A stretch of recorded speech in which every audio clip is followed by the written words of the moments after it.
Priatelia, zdravím vás v novej epizóde Premočané. So mnou dneska veľmi cenený host, môj dobrý kamarát, a to je Luka Brasi 10X. Vítam ťa. Kde si, brate? Čau. Vítam ťa. Ďakujem, že si prijal pozvanie. Viem, že to nerobíš, tieto podcasty často, takže o to viac si to vážim. A môžeme trošku podebatovať. Hoćemo na našom da pričamo. Može, na srpskom da ne razume niko ništa. Koga boli kurac da se malo trudem. Moramo na našem. Takže, dobre si načal tému. Ty vieš po srbsky, takisto ako ja. Povedz mi niečo viac k tomu, že ako si sa dostal na Slovensku, alebo ako vznikol Luka Brasi. Ja už som sa tu narodil. Ale otec je vlastne Srb a mama je Slovenka. A s otcom od malička rozprávam ako iba po srbsky. Chodil som tam aj celé detstvo. Mal som tam už nebohú babku a detka. Vlastne tak sme každé leto, tak prázdniny s tatkom išli k nemu domov. On je z Ady, vlastne zo Srbska, to je za maďarskými hranicami, asi tak 1,5 hodiny. Takže tak, ako ja som sa vlastne už na Slovensku narodil. Hej. Okay. Máme Slovenska, otec Srb. Jasné, a máš to tak, že cítiš to v povahe, tú srbskú krv? Jasné. Je to, ty vieš, aký sme. No. Sme hladní, ideme si za svoji. Hladný, tvrdý a hrdý by som povedal národ. Ale tak to má byť. Takže si sa narodil na Slovensku v Bratislave, hej? Ja viem o tebe, že si bol veľmi talentovaný futbalista, šikovný, a hrával si kde? Vieš čo, od malička začínal som v Interi, som mal asi 6 rokov, potom vlastne v doraste nám Inter zrušili, tak som prestúpil do Slovanu, tam som hral až do nejakých, 19-20, tam som hral za Bčko, ako všetky dorastenecké kategórie, som tam prešiel aj ako tú mužskú ligu, som tam hral za B Slovana, tam som vlastne dostal aj prvú výplatu v živote, čo som dostal, tak som dostal... Ale dáš si, že koľko bola výplata? 500 €. Na tú dobu to bolo super. Pohode, no. Na mladého chlapca. Hej, akože pohode, ale pamätám si, jak som ho dostal, tak jak som vyšiel domov, tak my sme tu trénovali na Interi, vieš, ak som prešiel cez Polus, tak som si kúpil slúchatka, bici a G-Shocky hodiny. Dobre, tak investícia dobro. Ostalo mi euro. Došiel som domov, že mama, že dostal som výplatu, ale koľko, ne? 500. Kde sú? Tu, na rukách, jasne. Zaflexil som hodiny, no. Ale toto ma prekvapilo, že si investoval takto, že na hodinky a slúchadlá. Ja som myslel, že si išiel hneď prvé, čo je u nás v Srbsku, keď prídu peniaze a zarobia sa, tak automat. Automat alebo tikety, stávkovanie, vieš. To prišlo neskôr potom. To prišlo neskôr, hej. No a dokedy ti to vydržalo vlastne, koľko si týchto výplat dostal, alebo ako to bolo? Vieš čo, živil som sa ja futbalom vlastne do nejakých, neviem ani lebo sa mi tam dosť zlievajú ako tie obdobia, že teraz presný rok, ako keby ja poviem, asi do 20, hej, teraz mám 29, asi do 23. Okay. Som sa živil 20, ale toho som, zo Slovanu som išiel potom do Šamorína a zo Šamorína už som povedal, tam už tá cesta na ten tréning ma tak zabíjala, že som povedal, že jebem celý futbal, tak som hral potom ešte v Rakúsku. V Rakúsku tam tie nižšie ligy, ale tam ti aj tak ti dobre zaplatia, no, takže ako tým som sa, a potom už som k tomu futbalu ako strátil tak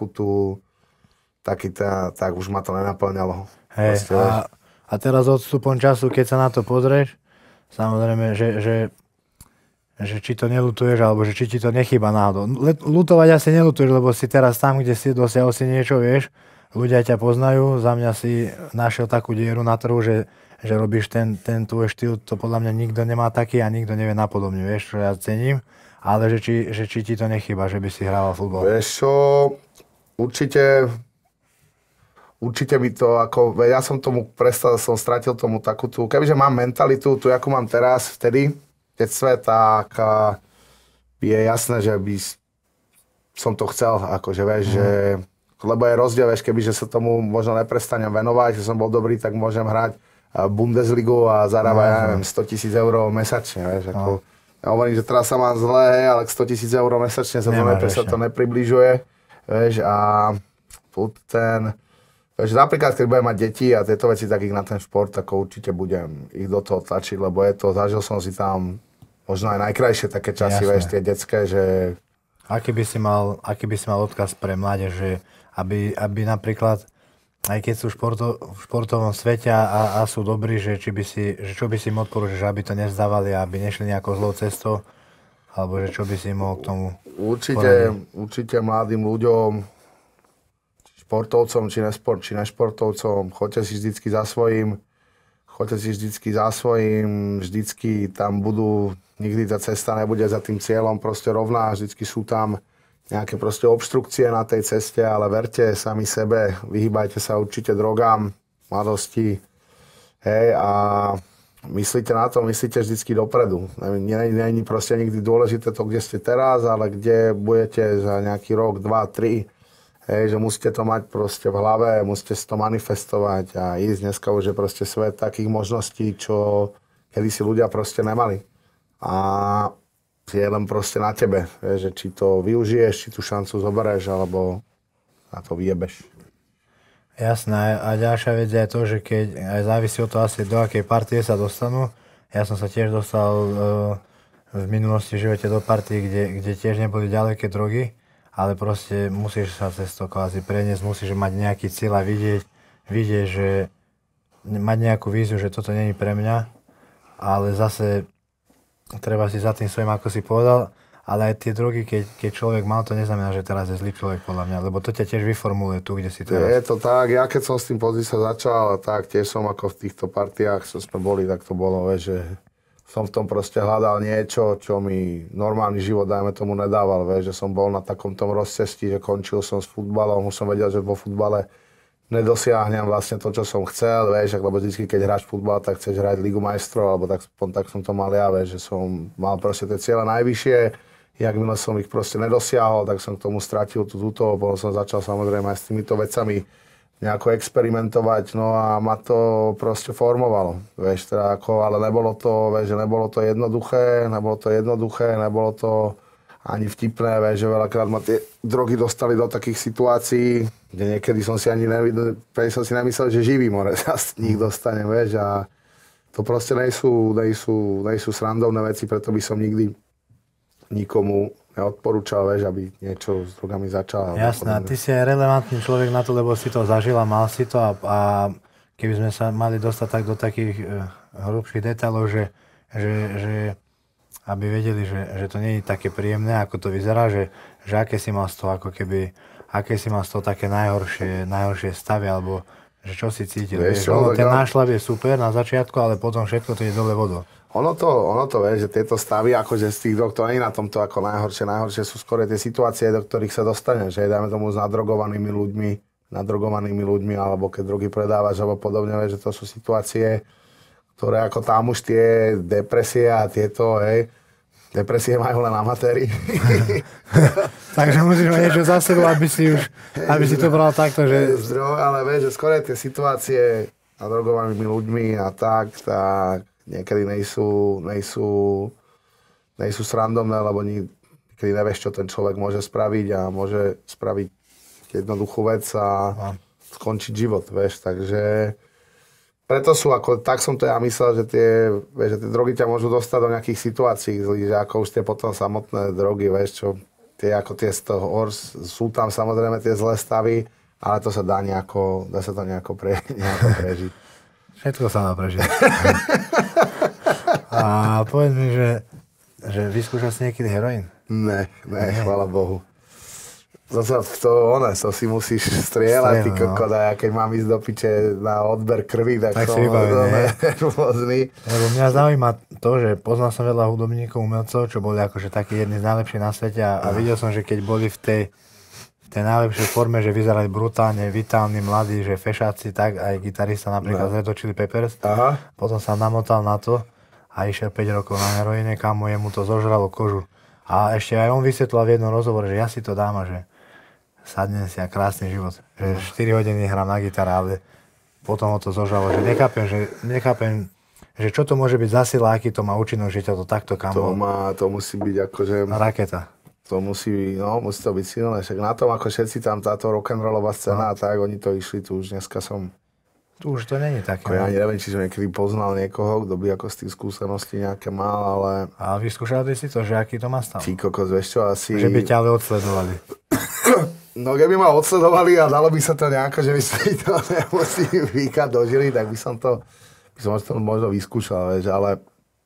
Že by som si akože teraz kokot mal tu do Petržalky do piče, išiel vybaviť, a šláho si ty kokot doma, to nebore, no, co má piči. Asi ne. Akým štýlom si sa dostal vlastne k repu? Že sa rozhodol partia nejaká, ulica, vonka? Vieš čo? Tak ja som, ak som si veľa, keď som sa najebal v meste, došiel som domov, som nemal čo robiť, vieš, tak som si repoval po večeroch. A tak ma to ako, vieš, reperi boli vždycky, keď som videl ako reperi boli akože frajeri, no a tak ma to nejako, vieš, že som tú hudba je proste jedna podľa mňa z najlepších vecí na svete, čo je, vieš, aj keď som hrával futbal, alebo čo, tak hudba, vieš, to bolo vždycky, hudba ťa namotivuje, tak mal som k tomu vždycky taký ako nejaký vzťah a to prišlo proste nejako prirodzene, vieš, ale skúšal som si to, dajme tomu dlho predtým, že predtým, než som vydal vôbec nejaký prvý track, som si repoval aj tak sám, že freestyloval aj 3-4 roky. No jasné, že si bol na to ako keby trošku už pripravený, vydrilovaný. Tak a potom samozrejme musíš, keď si aj niečo prežiť, vieš, aby si ako mal o čom a už sa to potom tak spojilo, že to proste jak išlo prirodzene. Išlo ruka v ruke. Teraz ma ešte napadla taká situácia náhodou z futbalu. Ty si čo hrával? Vieš čo, ja som hrával buď stopera, defenzívneho záložníka, a potom som hrával aj ofenzívneho, že v strede som mohol hrať. A nedostával si sa niekedy do konfliktu na ihrisku? Ale hej, ja som bol skurvenec. To som chcel počuť, takže karty boli, hej? To je ono, to máme spoločné. A ja som bol tiež, a ja som vlastne takisto hrával futbal a potom som to dostal pauzu 5 rokov. Potom ju stopli na 3 a potom na neviem koľko mesiacov, lebo som nokautoval hlavného rozhodcu aj postranného. Ale nebol som na vine. Vieš, ako to je, že keď ťa odsúdia, ale nie si na vine. A potom to dokázali nevinu, tak mi to zrušili. Ale už som si povedal, že nepatrí to na ihrisko, tak sa jebem na to, že nebudem hrávať futbal, keď sa neviem chovať. Oco sa chytal za hlavu, hanbil sa za mňa, že mám červené a tak on taký celý život poctivý športovec. Takisto ako tvoj ocino, že hrával basketbal, vieš. Takže tak si hovorím, že nebudem robiť hanbu rodine. No, dostal si sa na tú repovú cestu. Povedz mi, že ako to funguje v tomto repe, že je to náročné sa presadiť, kámo, lebo tu už každý druhý repuje, a ja tiež. Ja som tiež zajebal track.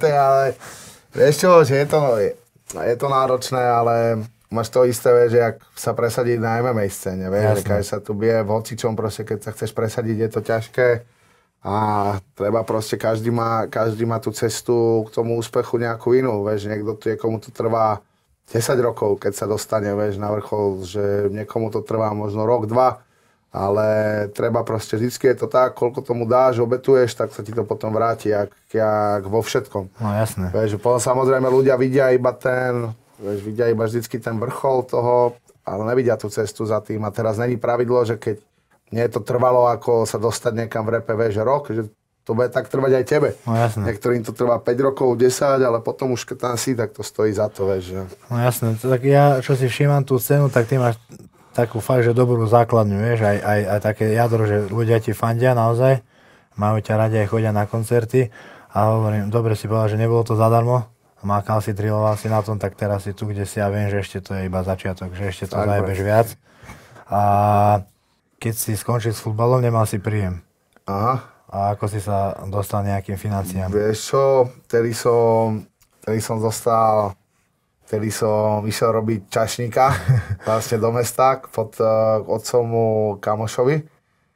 A tak ako bol pán Hubovič rodinný známy, a tak som došiel k nemu do reštiky, že idem robiť čašníka, ne? Že mám piči celý futbal. No, Koľko živote som si nemyslel, že čašník je tak skurvene ťažká robota. No. Vieš, že to je akože klobúk dole všetkým čašníkov, pozdravujem. Tam som stál a si pamätám, to bol taký wake-up call pre mňa, jak som tam došiel, tak vlastne šéf ma videl celý život hrávať futbal, vieš, a vedel, že som bol dobrý a vedel, že som sa na to vyjebal, že chcem ísť proste robiť. Som tam umýval poháre, koľko ja som v živote neumýl do piči, je pohár doma. Ja som v robote, umývam poháre, dojde šéf, hovorí, že to ty umývaš tie poháre? Ja, že áno. On že tak teraz ma počúvaj, že nechcelo sa ti behať, nechcelo sa ti trénovať, že nechcel si zarábať 10 000 mesačne, tak ty kokotko budeš tie poháre umývať, ale budeš ich umývať poriadne, tak ich chyť a umý ich znova. Ja hovorím, že ty kokot, že ak som chytil more, drhol som a vieš, také to bolo, že vtedy mi to tak prešlo hlavou, že kokot, že som jebnutý more, že tam som mohol, vieš, futbalisti to, ako je to samozrejme náročné vydržať, že tam toto a keď si predstavím, že som odtrénoval jeden tréning, niekedy 2 a potom máš voľno a tam si 13 hodín na nohách, nosíš do piči jedla a hotovo. A obsluhuješ ľudí a ešte tí zákazníci, ty koko vieš, že keď ti zajebe nejakú objednávku, tak nevieš, že je sever. A ešte prídeš, donesieš ma a povieš, ale ja som chcel iné a hneď nervy. To si viem predstaviť, no lebo my sme mali reštiku, tak viem, ako to tam fungovalo. Tak to bolo akože extrém. Dobre, a potom ďalšie kroky ťa viedli?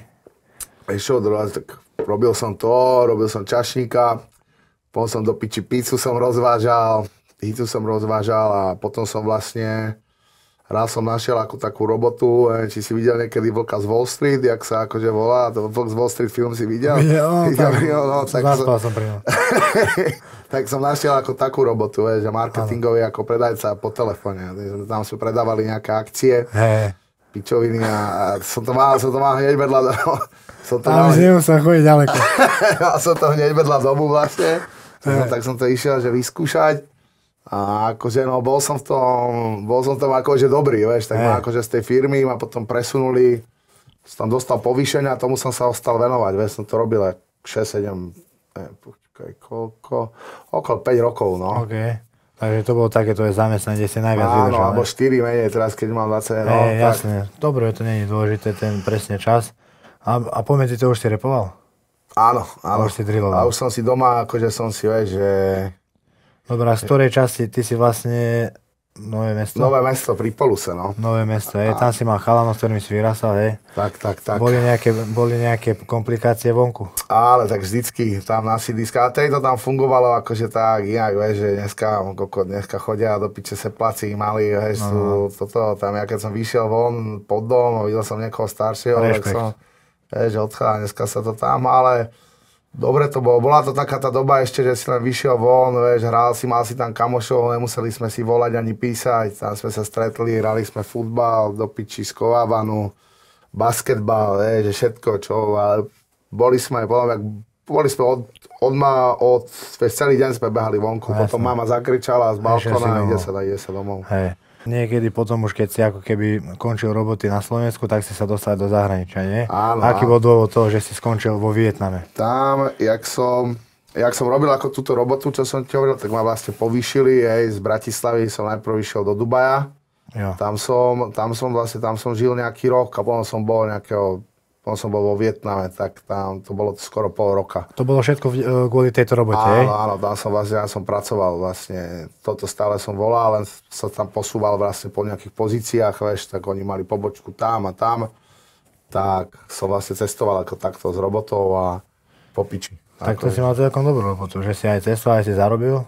Hej, no, ale bol si vlastne stále v robote. Okay. Že nič, že ako mali sme od pondelka do piatku sa robí a cez víkendy si mal ako voľno, tak tie víkendy sme využívali naplno. Naplno, to znamená masaker, hej? Bolo by to dobré, keby bol otočený, vieš, že pracovný týždeň.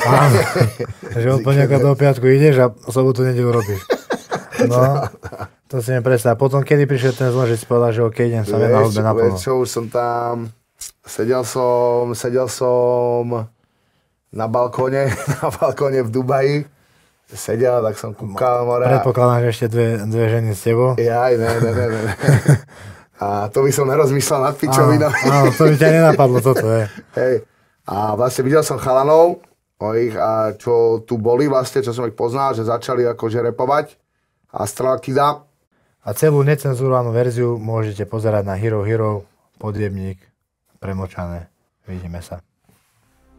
Kamore v hotelovom lobby, no tak som... Či ma niekto bodol kudlom do chrbta. Mňa jebli nožom, ale nie od chrbta, ale doteraz tam ležia ešte jadom. Že koľko ste prestal baviť, začal si fajčiť krek. Čo krek robí s telom, prosím ťa? Nič, čak. Nakopie ťa, keď ťa jebne elektrika. Tvoj postoj k ženám. Ja mám ženy vážený rád. To je samozrejme suma. To je podľa teba najväčší faker reperskej tejto scény. Idete štvrtok, vrátite sa v pondelok. My máme spolu kvázi track. Áno, hovorím, že čo ti jebe, že toto nemôžem takto zjeť, že som bol piči z toho proste, že... Telefón, že ahojte, poďme na kávu, idem aj jemnúco. Koľko najviac fúka za jeden večer. Neviem, koľko mal som zlomený nos veľakrát, dostal som na piču veľakrát. Polievali ho krvou a tak, a teraz už je normálny. Není to farár, ale je to ty kokot. Môžeme trošku podebatovať. Hoďme na našom do príčovu. Môže, na srbskom da ne razume niko ništa.